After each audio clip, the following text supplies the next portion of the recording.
What if a policy roadmap looked less like government planning and more like a warning from 1984? Project 2025, developed by the Heritage Foundation and allied conservative groups, has prompted serious concern among civil liberties groups. Today, we'll walk through a red flag checklist drawn from George Orwell's 1984 and see how many boxes Project 2025 is checking. Because some of these proposals don't just raise questions, they sound like echoes of fiction. In 1984, the party invents Newspeak, a controlled language that eliminates words, limits expression, and makes unorthodox thought literally unthinkable. Project 2025 proposals include banning certain words from government documents like diversity, gender, reproductive health, sexual orientation, among others. PEN America warns that agencies would eliminate or limit these words in contracts, grants, legislation, or policy documents. In 1984, power is centralized. The party owns everything. Independent thought? Not allowed. Independent institutions are non-existent. Project 2025 proposes reclassifying many civil service workers as political appointees. Schedule F is one such idea, so that tens of thousands of federal employees can be replaced based on ideological loyalty. Also, proposals to shift oversight and reduce independence of agencies, especially ones involved in civil rights, education, health, etc. In 2025, DOGE removed thousands of nonpartisan employees.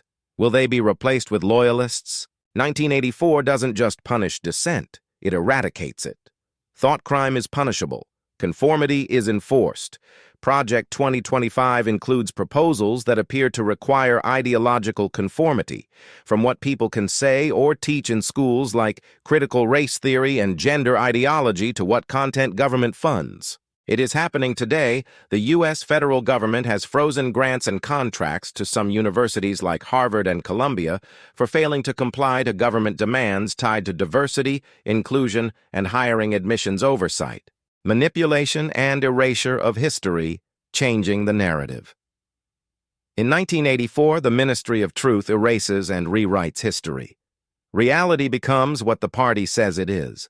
Project 2025 calls for removing woke, or gender ideology, content from school curricula, eliminating certain textbooks or lessons, and rewriting how government speaks about gender, identity, equity. And now the government is removing exhibits and signage in national parks under an executive order that highlights slavery, racial discrimination, or more critical narratives of U.S. history. Over 24,000 articles and tens of thousands of images across more than 1,000 Pentagon and Department of Defense websites were flagged or removed as part of a directive to purge content related to diversity, equity, and inclusion. Civil liberties threatened. Identity rights targeted, 1984. Strips away all personal identity. Everyone is a cog. Every difference is suppressed. Proposals in Project 2025 include rolling back protections for LGBTQ+ people, redefining what terms are acceptable in health research, restricting access to gender-affirming care, and changing how abortion and reproductive rights are handled. On Jan 20, 2025, President Trump signed Executive Order. These orders require the federal government to recognize only two sexes, male and female, based on biological sex at conception. They direct replacing all instances of gender with sex in materials and cease funding for gender-affirming care and eliminate or restrict DEI. Does that mean you can no longer be gay, identify as a different gender, and why do we care? How does this affect or change your life, and what happened to their freedoms? Undermining the rule of law. In 1984, there is no rule of law. Laws are whatever the party decrees, constantly changing, used to destroy enemies. Project 2025 includes proposals to change how civil servants are protected, shift powers of agencies to be more directly under presidential control, limit independent oversight, make certain protections conditional on policy loyalty. What happened?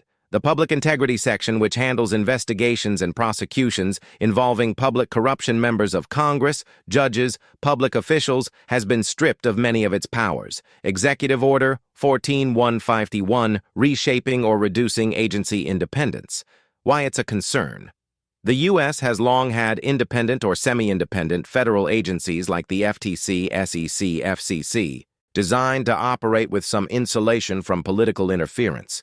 Replacing that with direct control risks politicizing regulatory decisions and undermining checks and balance. Several officials have already been removed from independent agencies before their term expires or for political reasons.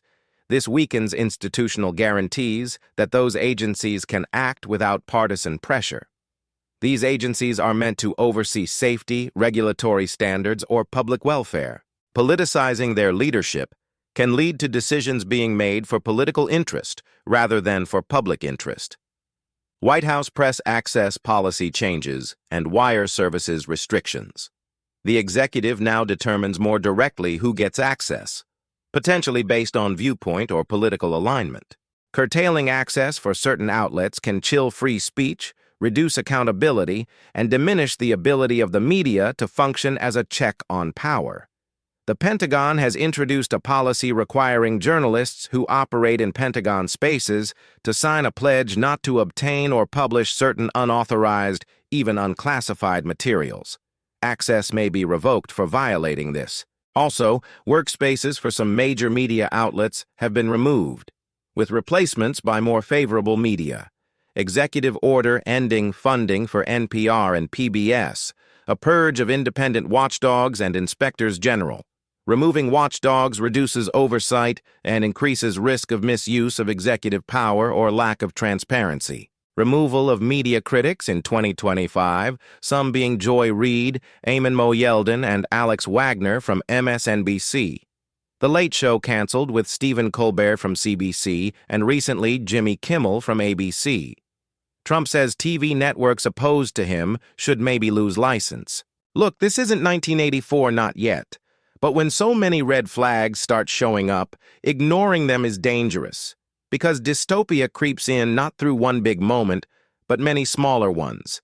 Beware, be awake. Will democracy be lost? Add your voice to the dialogue. Tell us if you agree or don't. Think about it. Then drop a comment below. Like, share, and subscribe. Thanks for watching.